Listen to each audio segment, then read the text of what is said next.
Uniform civil code UCC पर BSP की क्या प्रतिक्रिया है, उसके संबंध में बीएसपी का ये कहना है कि यहाँ विशाल आबादी वाले अपने भारत देश में हिंदू, मुस्लिम, सिख, ईसाई, पारसी व बौद्ध आदि इन विभिन्न धर्मों को मानने वाले लोग रहते हैं,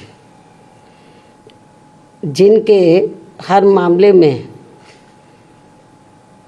रहन सहन व जीवन शैली आदि के अपने अलग अलग से तौर तरीके, नियम एवं रस्म रिवाजें हैं, जिसे नज़रअंदाज नहीं किया जा सकता है। लेकिन वहीं दूसरी तरफ ये बात भी काफ़ी हद तक सोचने वाली है कि यदि यहाँ सभी धर्मों के मानने वाले लोगों पर हर मामले में एक समान कानून लागू होता है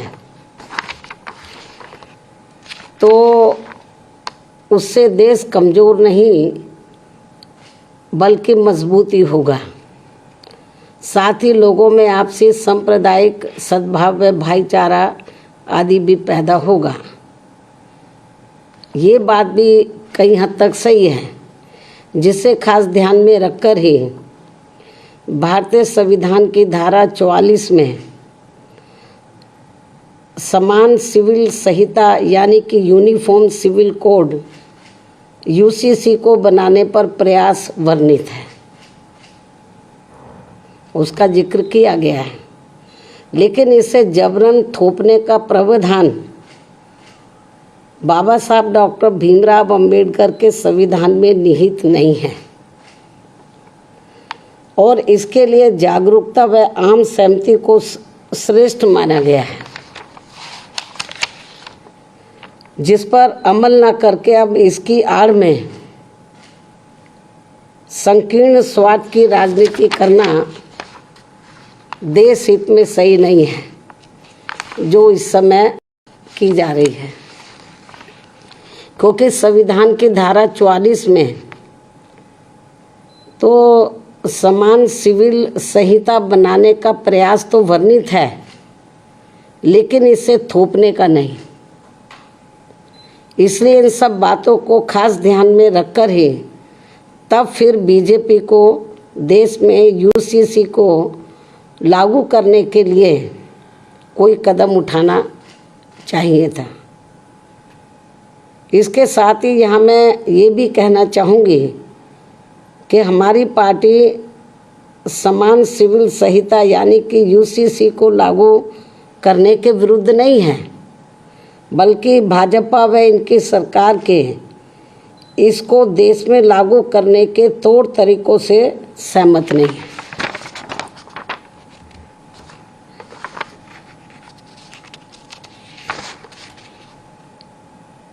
जिसमें सर्वधर्म हिताय व सर्वधर्म सुखाय की नहीं, बल्कि इसकी आड़ में इनकी संकीर्ण स्वार्थ की राजनीति ज़्यादा देखने को मिल रही है, जो उचित नहीं है।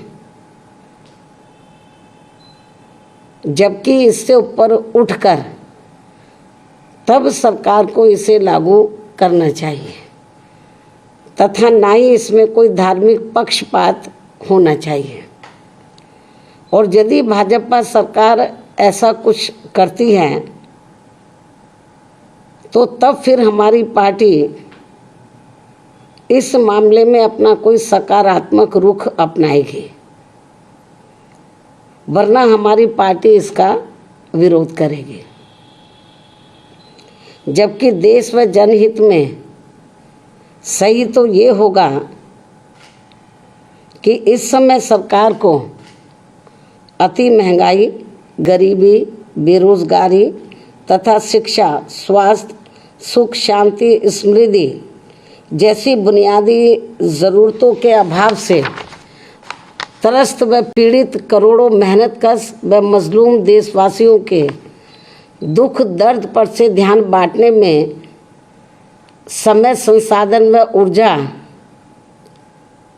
बर्बाद करने की बजाय उनसे मुक्ति पाने पर ध्यान देना चाहिए। जिन समस्याओं से ये लोग, देश की आम जनता त्रस्त है, पीड़ित है, दुखी है, लेकिन इस ओर ध्यान नहीं जा रहा है। इससे ऐसा लगता है कि बीजेपी व इनकी सरकार तो इन सब कमियों पर से देश की जनता का ध्यान बांटने के लिए तो ये आम चर्चा है कि अब ये लोग समान कानून बनाने की बात कर रहे हैं कि वो सब पर लागू हो। ये लोग जो है ये बात कर रहे हैं कि यूनिफॉर्म सिविल कोड लाया जाए और सभी धर्मों पर एक जैसा वो लागू हो। तो इससे कुछ ये भी आम चर्चा है लोगों में कि जो इस समय जो प्रमुख समस्याएं हैं जिनका मैंने जिक्र किया है, तो उसकी तरफ सरकार का ध्यान नहीं जा रहा है। इससे लोगों में ये आम चर्चा है कि अपनी इन कमियों पर जनता का ध्यान डाइवर्ट करने के लिए, बांटने के लिए ये लोग यूनिफॉर्म सिविल कोड की बात कर रहे हैं कि इसको लाया जाएगा। तो लेकिन मैंने बताया कि हमको इसके खिलाफ नहीं है, लेकिन इस बात को भी ध्यान में रखकर चलना चाहिए कि अपने देश में विभिन्न धर्मों को मानने वाले लोग रहते हैं, उनके अपने रस्म रिवाज है, उनकी अपनी कार्यशैली है, जन्म से लेकर मृत्यु तक उनके अपने अलग से तौर तरीके हैं। तो जब ये कानून बनाए, इन सब चीज़ों को भी इनको ध्यान में रखकर चलना चाहिए। तो ये भी मेरा इनको ये कहना है, बीजेपी को, इनकी केंद्र की सरकार को।